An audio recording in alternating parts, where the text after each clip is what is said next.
Let's do a quick experiment. Don't pause the video and don't overthink it. Just answer these questions in your head as quickly as you can. What's the English word for the thing you sleep on? Easy. How about the thing you use when it rains? Probably easy too. Now, what's the English word for the paper they give you after you buy something? You probably got it. Now imagine something different. You're standing in a store and native speaker asks, "Would you like the receipt?" You understand the question perfectly. You know exactly what they're talking about. A few minutes later, you're telling a friend about what happened and suddenly, you can't remember the word receipt. Your mind goes completely blank. How is that possible? A minute ago, you understood it. You probably learned that word years ago.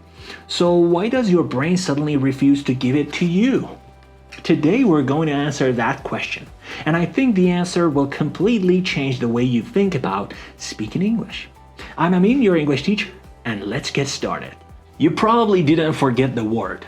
Here's the biggest misunderstanding many English learners have. They think if I can't remember a word while I'm speaking, it means I don't know it. That sounds reasonable, but in many cases it's completely wrong. There's an important difference between learning a word and retrieving a word. Learning means the word enters your memory. Retrieving means your brain can find it exactly when you need it. Those two are different skills. Think about your own language. Has someone's name ever been on the tip of your tongue? You know the person, you know their face. You know everything about them, but for a few seconds their name disappears. Then 10 minutes later or a couple of times later, it suddenly comes back. Your memory didn't fail. Your retrieval did. English works the same way. Your brain is more like Google than a dictionary.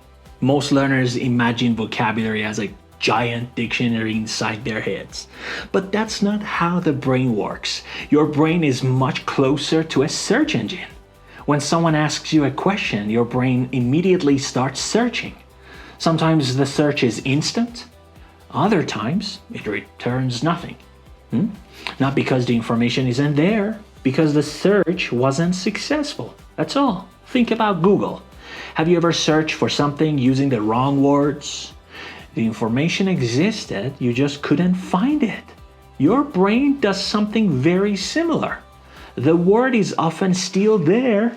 The search simply wasn't successful. Why conversations make retrieval harder? Let's compare two situations. First, you're sitting alone in your room. You decide to practice English. Everything feels easy. Now imagine you're speaking with a native speaker. They're waiting for your answer. People are listening. You don't want to make mistakes. Suddenly, finding words becomes much harder. Why? Because speaking is one of the most demanding things your brain does. While you're talking, your brain is trying to do many jobs at the same time. Create ideas, choose vocabulary, build grammar, control pronunciation, listen carefully, watch facial expressions, plan the next sentence. And all of that happens within seconds. It's like trying to juggle 6 balls at once. Sometimes one of them drops. Stress changes the way your brain searches. Now let's add one more ingredient: stress. The moment you become nervous, your brain starts focusing on something else. Instead of thinking only about English, it also starts thinking, what if I make a mistake? What will they think? I need to answer quickly. That extra pressure steals attention away from finding the word.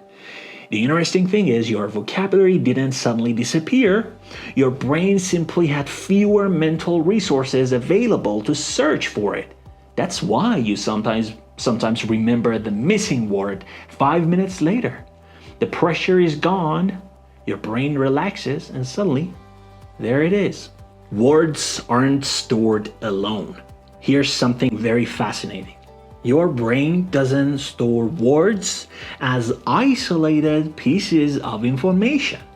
It stores them through experiences. Imagine the word receipt. If you've only seen it in a vocabulary book, your brain has very few connections to it. But if you've heard it in stores, watched it in movies, No, because the receipt was still inside. That receipt shows I bought a ticket though, right?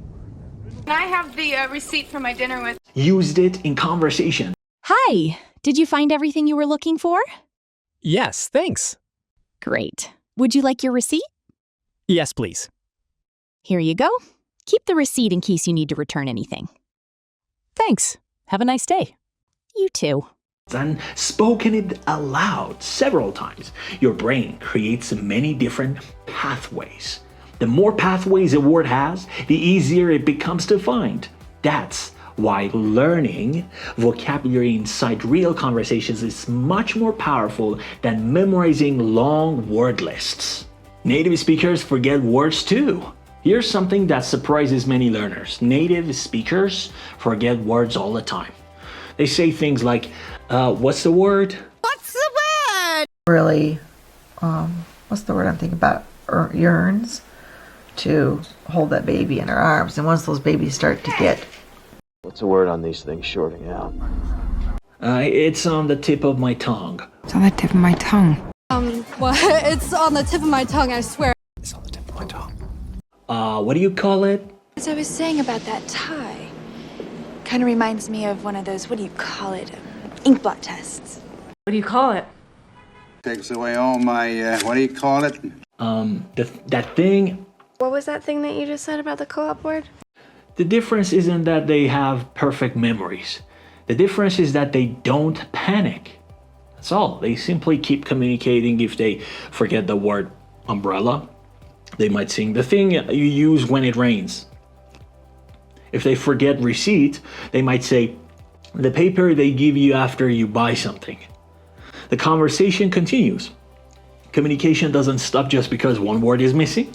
The habit that will make you more fluent. Here's something I'd like you to try this week. Every time you forget an English word, don't immediately switch to your native language. Instead, describe it, talk around it, explain what it does, what it looks like, where you use it.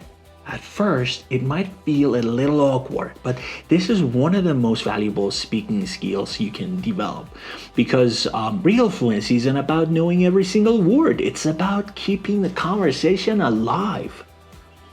If there's one idea I want you to remember from today's video, it's this. Your vocabulary is probably much bigger than you think. The problem isn't always your memory.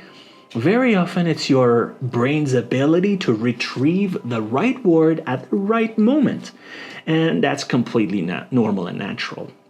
Even native speakers experience it. So the next time your mind goes blank, don't panic, keep talking, describe the idea, give your brain a few extra seconds.